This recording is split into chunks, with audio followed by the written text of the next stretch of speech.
मित्रांनो, तुम्ही जर या चॅनलवर नवीन आला असाल तर चॅनलला लाईक आणि सबस्क्राईब करायला विसरू नका आणि बेल आयकॉन प्रेस करायला विसरू नका, म्हणजे माझ्या सर्व व्हिडिओची नोटिफिकेशन तुम्हाला लगेच कळेल.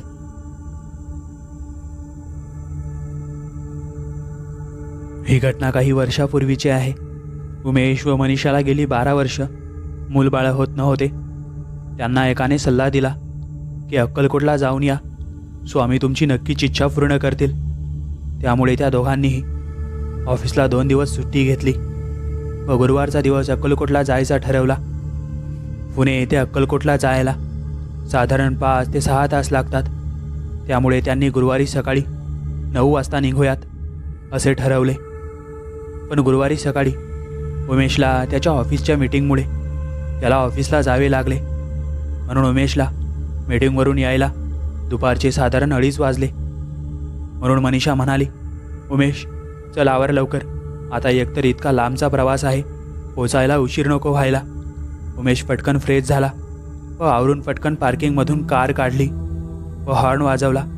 म्हणून मनीषाने घराला कुलूप लावले व लगबगीने कारमध्ये जाऊन बसली व सहजच मोबाईलमध्ये वेळ बघितला तर मोबाईलमध्ये बरोबर 3 वाजले होते.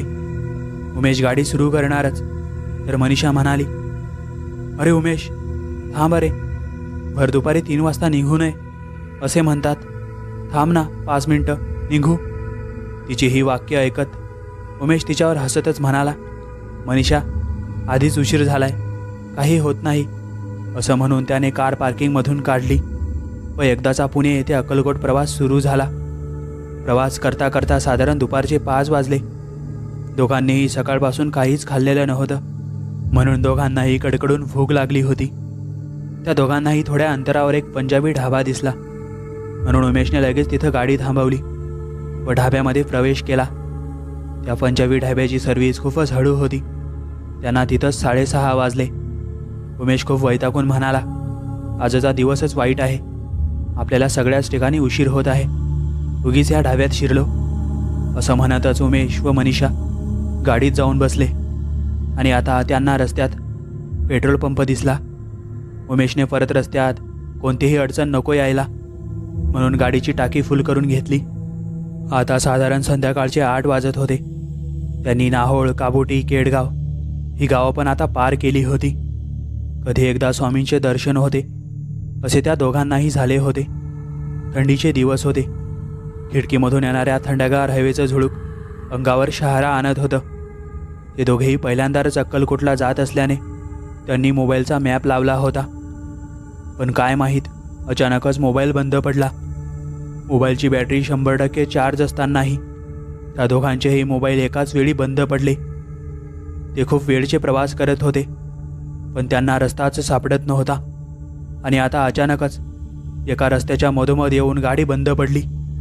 अरे हे काय, गाडी कशी काय बंद पडली असे उमेश वैतागून म्हणाला. म्हणून तो गाडीतून खाली उतरला व काय प्रॉब्लेम झाला ते पाहिले, पण गाडीचा तसा काही प्रॉब्लेम दिसत नव्हता. तेच मनीषाचे लक्ष गाडीच्या पेट्रोलच्या काट्यावर गेले तर काटा पेट्रोल संपलाय दाखवत होता. तिने लगेच उमेशला सांगितले. उमेश म्हणाला, हे कसं काय शक्य आहे, आपण तर गाडीची पूर्ण टाकी भरली होती, इतक्यात पेट्रोल कसं संपणार, शक्यच नाही, आता काय करायचं असा विचार करतच दोघेही गाडीतून खाली उतरले व आजूबाजूला पाहू लागले. थंडीचे दिवस, आजूबाजूला गर्द झाडी आणि भयान शांतता. रातकिड्यांचा आवाज शांततेला भंग करत होता.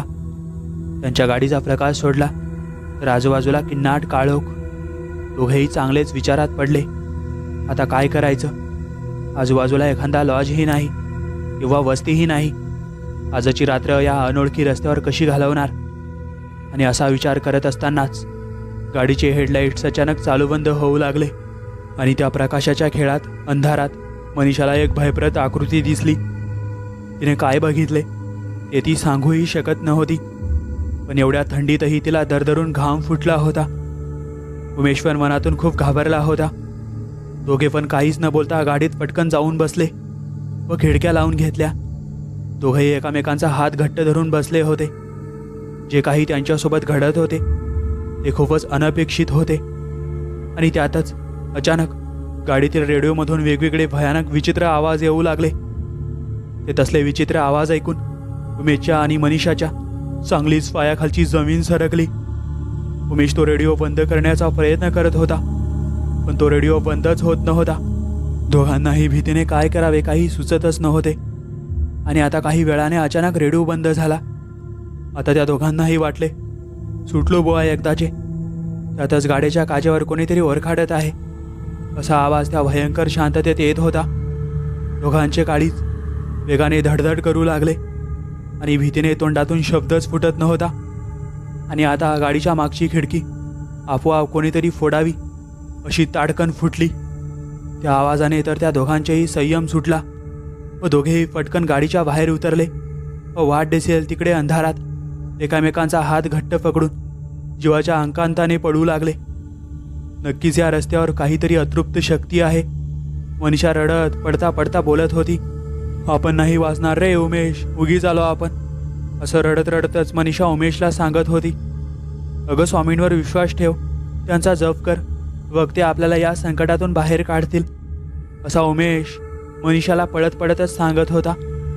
पण आता अचानकच त्यांना मागून एक आवाज ऐकू आला, अरे उमेश थांब. तो आवाज ऐकून उमेश मागे बघणारच, तर मनीषाने त्याला मागे उलटून बघू दिले नाही. आणि आता ते दोघेही किती वेळचे पळतच होते.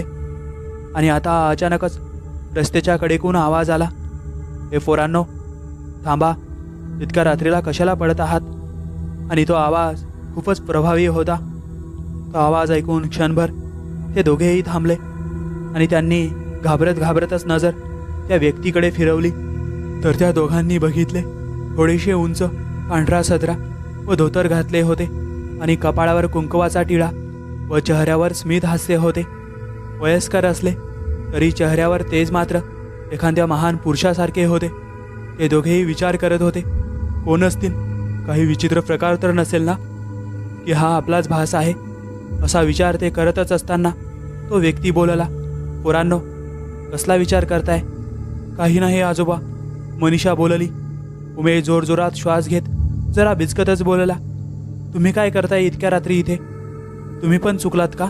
उमेशचं एवढं वाक्य ऐकून ते आजोबा स्मित हास्य करत बोलले, चुकल्यांना योग्य रस्ता दाखवणं हेच माझं काम आहे.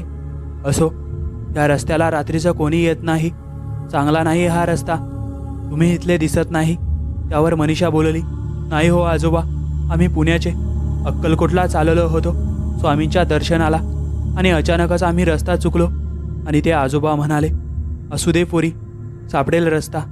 आणि त्यातच त्यांनी गाडीकडे बोट फिरवलं आणि म्हणाले, वाट कसली पाहत आहात, तुमच्या गाडीत जाऊन बसा आणि इथून मागे फिरा. सरळ गेल्यावर डावीकडे वळले की आलंच तुमचं देवस्थान.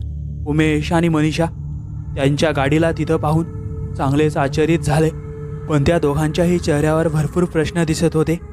ते पाहून ते आजोबा बोलले, तुम्ही पळत होता पण एकाच जागी, पण तुम्हाला असं वाटत होतं तुम्ही खूप पळत आहात. हे ऐकून उमेश म्हणाला, तुम्ही तर मगाशी इथं कुठेच नव्हते, मग अचानक कुठून आलात. म्हणून ते आजोबा हसून बोलले, असं समजा तुम्ही अंतःकरणातून स्वामींची आठवण काढली आणि स्वामींनीच पाठवलं मला तुमच्यासाठी. एवढं बोलून आजोबा परत चालत जाऊ लागले. पण आता गाडीच्या हेडलाईटच्या प्रकाशात उमेशला आणि मनीषाला एक आकृती दिसली. त्या आकृतीला जेव्हा उमेशने आणि मनीषाने निहाळून बघितले तर ती आकृती स्वामींचीच होती.